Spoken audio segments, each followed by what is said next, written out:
Hello student, it's time to be study. इस video में हम लोग एनसीईआरटी क्लास 8 का जो मैथ है फर्स्ट पार्ट, उसका चैप्टर नंबर 1 स्क्वायर और क्यूब चल रहा है हम लोगों का। हमने जिसमें स्क्वायर अच्छे से पढ़ लिया था, समझ लिया था, और क्यूब चैप्टर का फिगर आउट शुरू किया था। तो उसमें क्वेश्चन 1 और 2 हम लोग कर चुके हैं। आप प्लेलिस्ट में वीडियो में जाके देख सकते हो अच्छे से। अब क्वेश्चन नंबर 3 और 4, 5 को सॉल्व करेंगे हम इस वीडियो में। तो क्वेश्चन नंबर 3, स्टेट ट्रू और फॉल्स, एक्सप्लेन योर रीजनिंग। अब इसमें हमें जवाब देना है ट्रू और फॉल्स में, और आपको रीज़न भी बताना है कि ये ट्रू है तो क्यों और फॉल्स है तो क्यों। फर्स्ट वाला क्वेश्चन है, the cube of any odd number is even. जब हम किसी भी ऑड नंबर के क्यूब को सॉल्व करते हैं तो उसका जो आंसर आता है वो इवन में आता है।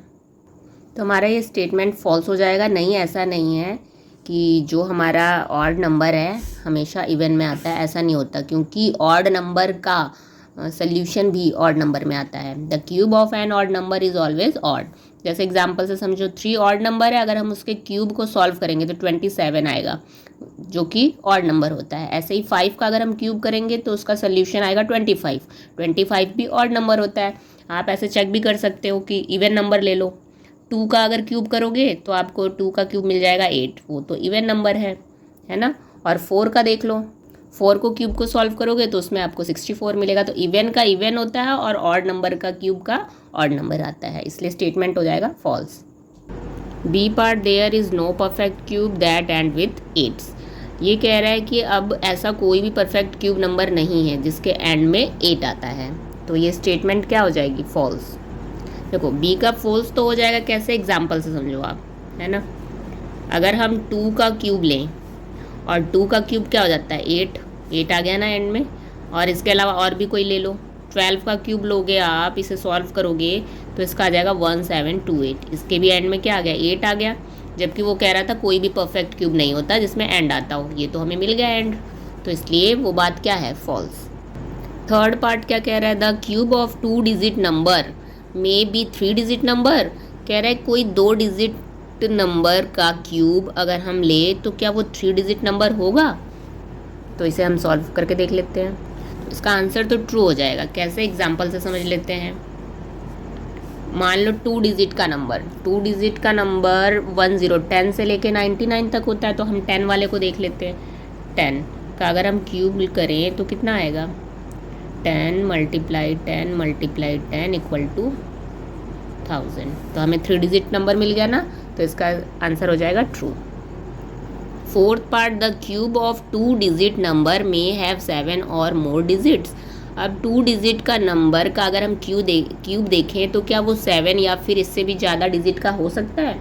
तो हमने देखा था ऊपर वाला क्वेश्चन, 2 डिजिट का 10 से लेके 99 तक होता है ना। तो सबसे बड़ा 2 डिजिट का 99 होगा, क्योंकि उसके बाद तो 1000 आ जाएगा।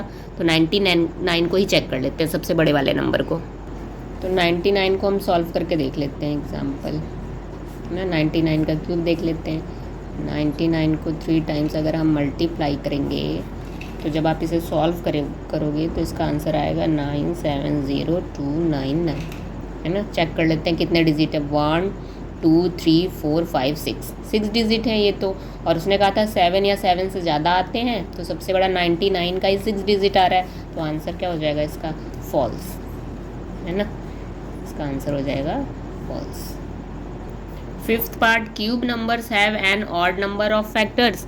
जो क्यूब नंबर होते हैं उसके पास अगर हम किसी क्यूब नंबर को सॉल्व करते हैं तो उसका फैक्टर ऑड नंबर आएगा। ये स्टेटमेंट ट्रू है या फॉल्स, ये बताओ। तो मान लो अगर 8 नंबर है, 2 का क्यूब क्या होता है? 8 होता है।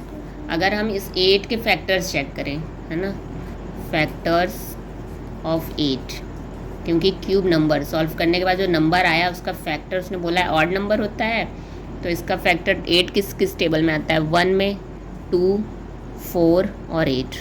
तो देखो ये ऑड नंबर तो नहीं है, इवन नंबर है, तो इसलिए क्या हो जाएगा इसका स्टेटमेंट? फॉल्स, है ना।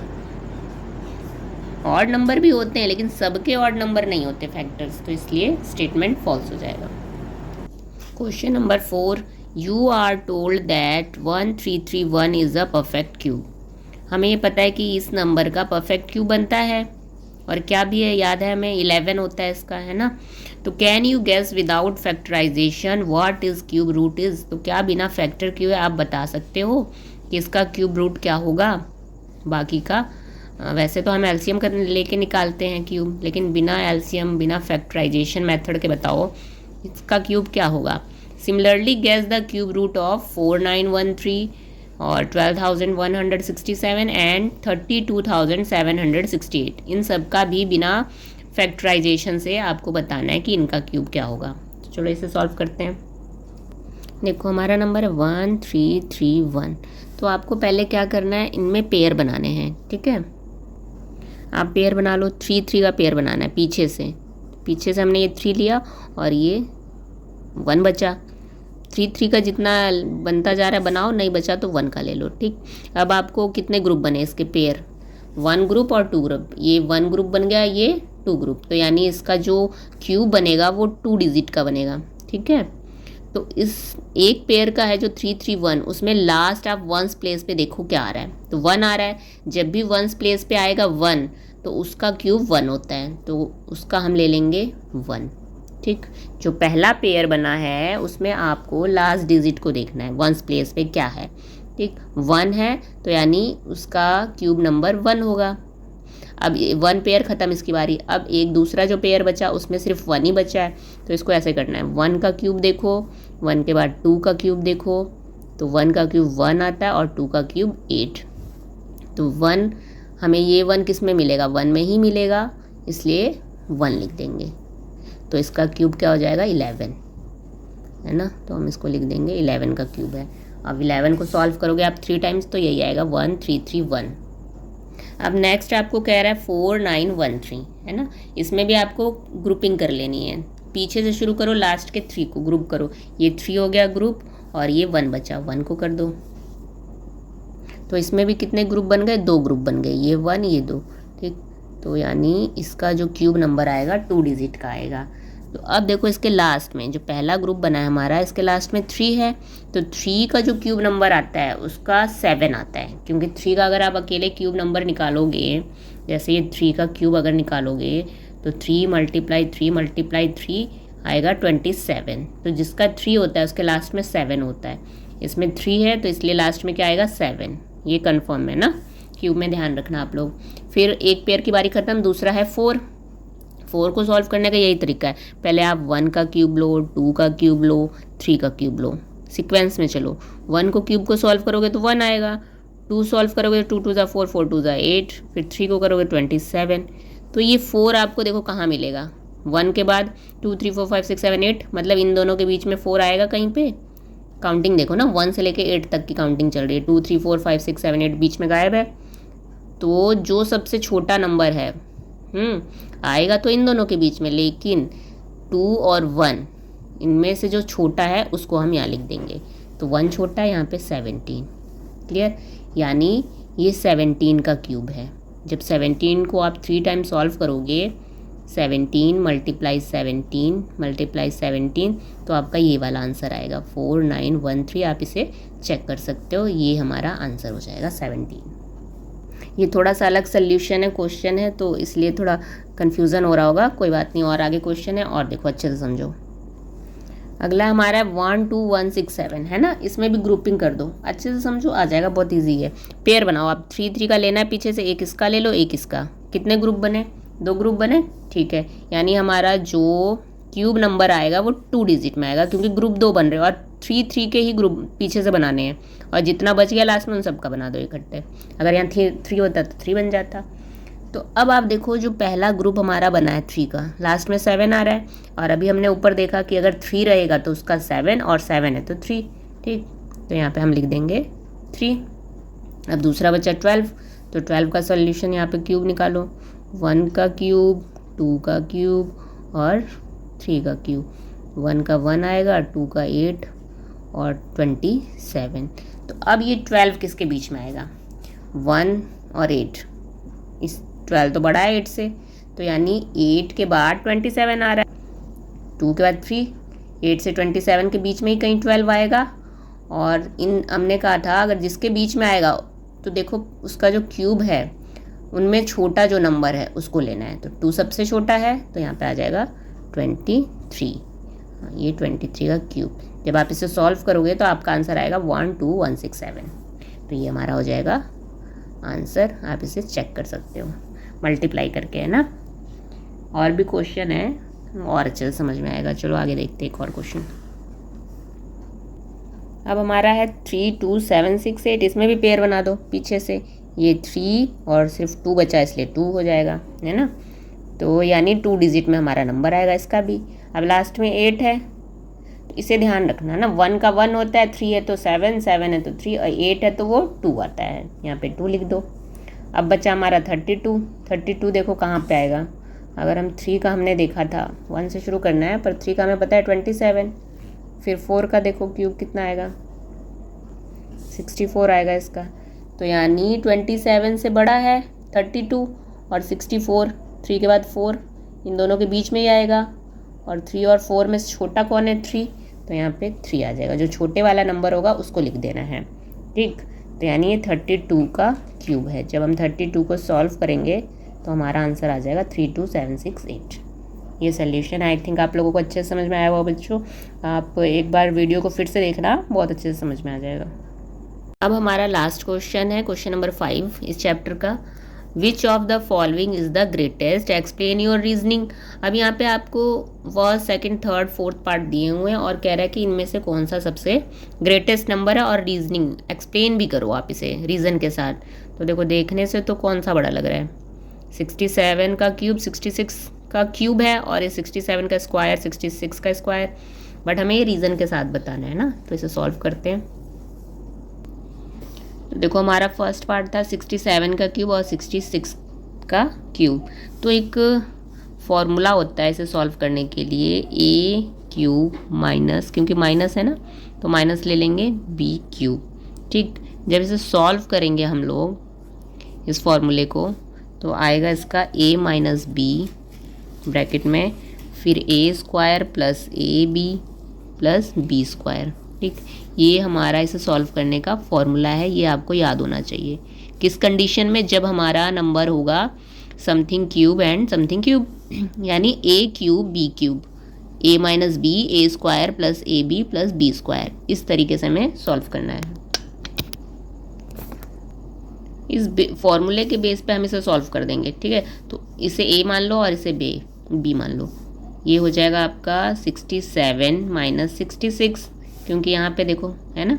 और फिर ये a स्क्वायर है, मतलब 67 को a मानना है और 66 को b, तो 67 स्क्वायर प्लस ए बी 67 कुछ भी नहीं है, कोई सिंबल, मल्टीप्लाई 66 फिर प्लस बी स्क्वायर यानी 66 का स्क्वायर, ठीक। अब इसे ओपन कर दो सॉल्व करके। 67 में से 66 गया, आ गया आपका 1। इसे सॉल्व करोगे तो 67 का स्क्वायर क्या होता है 4489, प्लस इसको मल्टीप्लाई करोगे तो आ जाएगा 4422। इसको ओपन करोगे 66 का स्क्वायर तो आएगा 4356, है ना। और फिर जब हम इस पूरे को सॉल्व कर देंगे तो आएगा हमारा 13267। कोई सिंबल नहीं है, मतलब ये आपस में मल्टीप्लाई होंगे, तो हमारा आ जाएगा आंसर 13267, ठीक। इसका आंसर तो ये मिला हमें।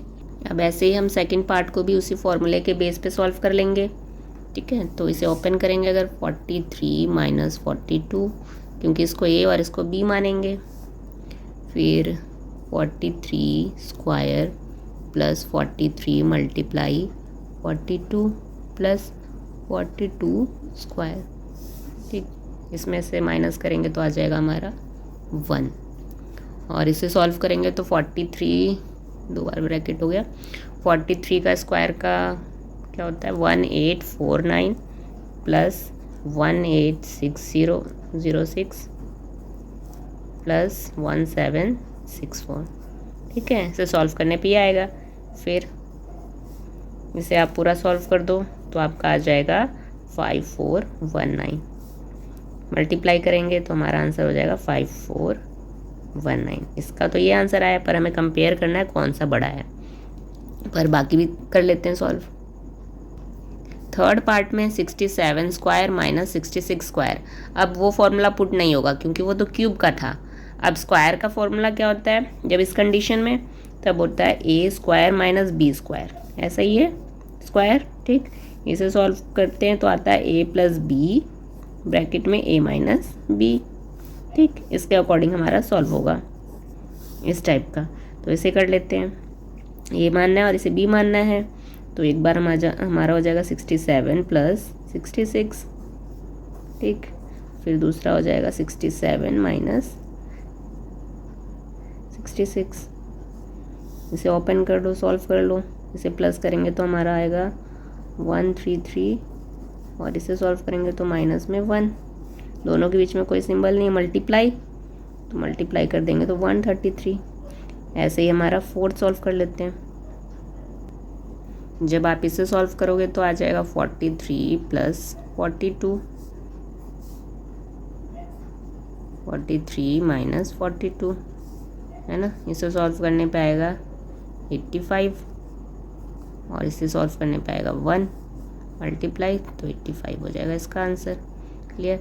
अब हम सब में कंपेयर करेंगे तो फोर्थ का 85 है और थर्ड का हमारा 133 और इसका सेकंड का 5419, फर्स्ट का 13,267, तो सबसे बड़ा ये हो जाएगा। उसने यही पूछा था सबसे लार्जेस्ट कौन सा है, तो हम लिख देंगे 67 cube minus 66 cube is the largest number.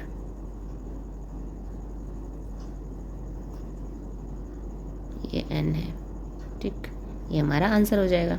I hope बच्चों आप लोगों को अच्छे से समझ में आया होगा चैप्टर। प्लेलिस्ट में आप सारा देख सकते हो उसका सोल्यूशन, और नेक्स्ट वीडियो में हम लोग चैप्टर 2 शुरू करेंगे। अगर आपको वीडियो हेल्पफुल लग रही है तो please like and subscribe. Thank you.